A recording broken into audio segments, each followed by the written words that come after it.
We're pleased to welcome to the golden years.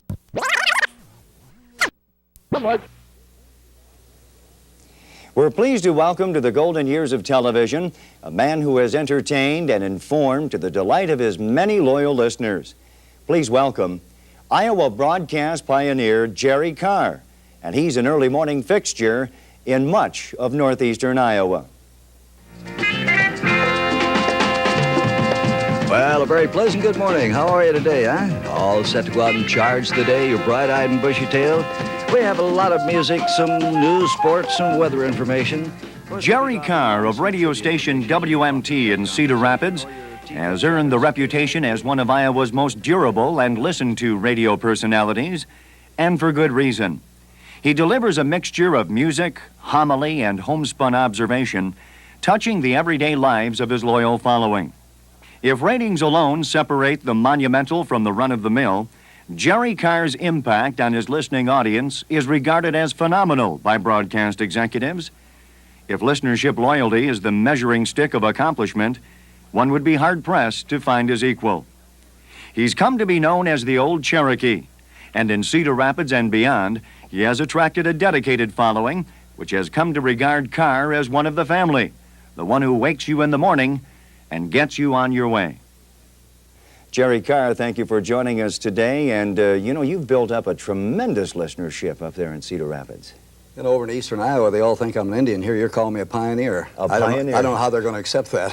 How did that name come about, the Old Cherokee? Well, I am a little part of an Indian. I've always considered I got at least a teaspoonful, but I had a grandmother that died on a reservation down in Oklahoma, and I didn't find this out until I was in Des Moines, as a matter of fact, about 25 years ago. And I've been kind of tongue-in-cheek. Everybody needs a gimmick or something working for them, so I decided since I was of Cherokee heritage, well, I'll just be known as the Old Cherokee. And it started from there. I had a lot of fun with it. And you respond to the Old Cherokee more than you respond to Jerry Carr at this point, probably. Well, actually, of the mail that comes in, I think more is addressed or described as the Indian-type mail than it is for Jerry Carr, because they don't know how to spell Carr. Spencer, Storm Lake, Sioux City, Des Moines, and now Cedar Rapids. And your ratings have been legendary in the WMT listening area. What's the reason for it?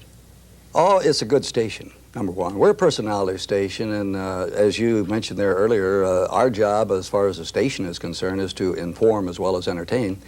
And we've got a good little mix of it. Of course, we have music, but primarily we're news and very heavy on farm information.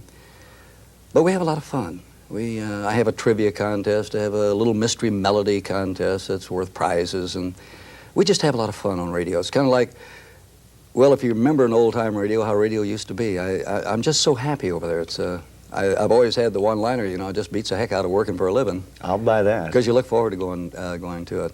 It's a good station, and yeah, we do have a very commanding lead. I don't like to get into figures or anything like that, but we run almost a third of all listeners are listening to WMT in our area.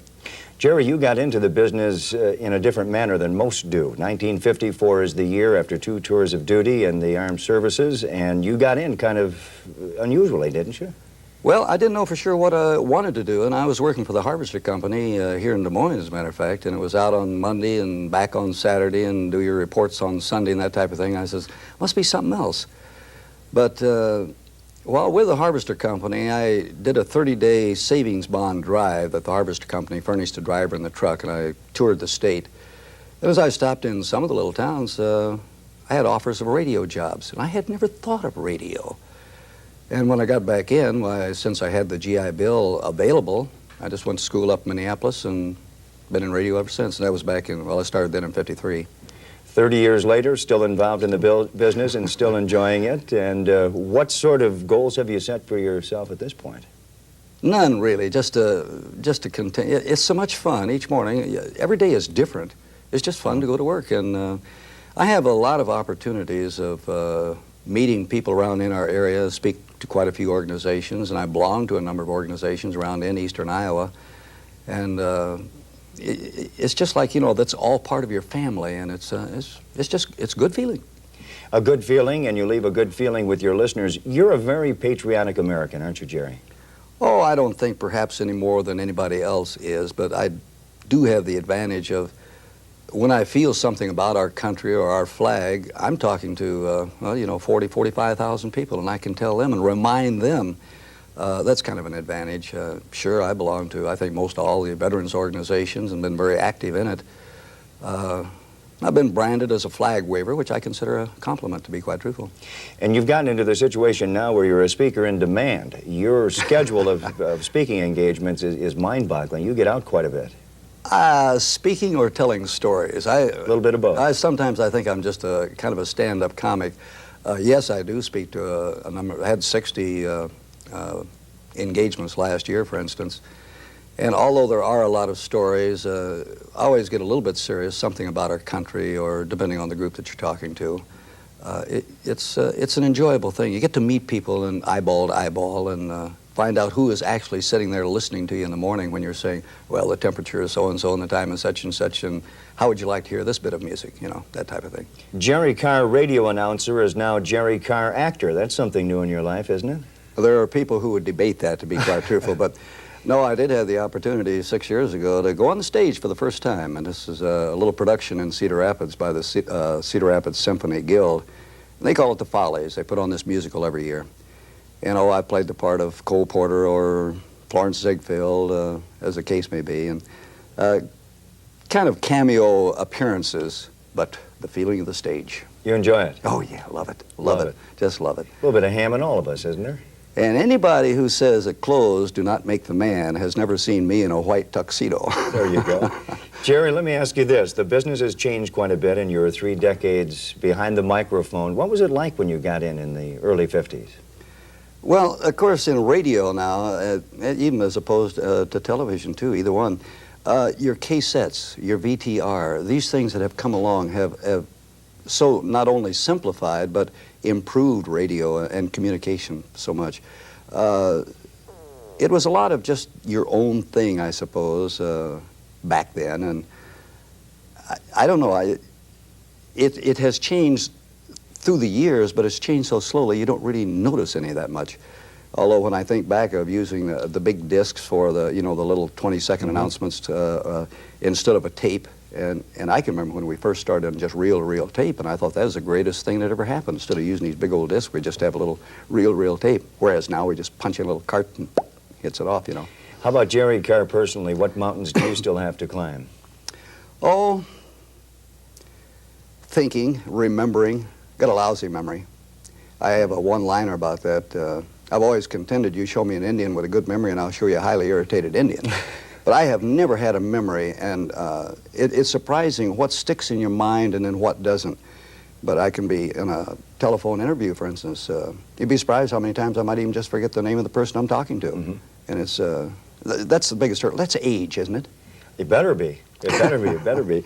Let me ask you this: how do you account your listenership? First of all, being so strong, but you have terrific listenership loyalty at WMT in Cedar Rapids, in particular, Jerry Carr.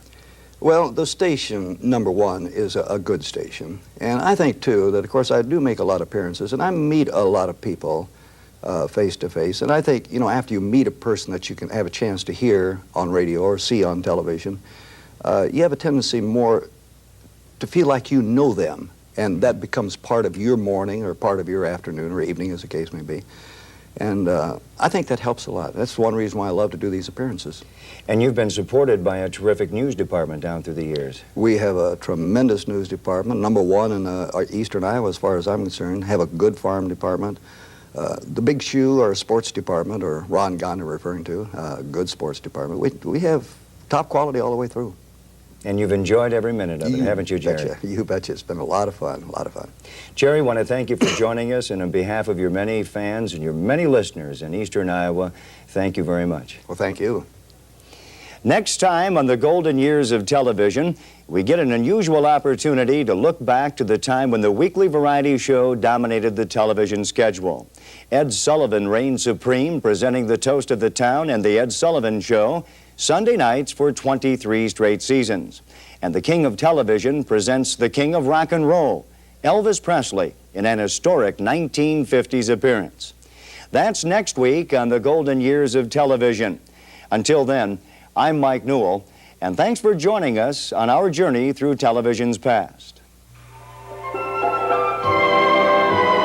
hope you've enjoyed a little trip through television's first decade.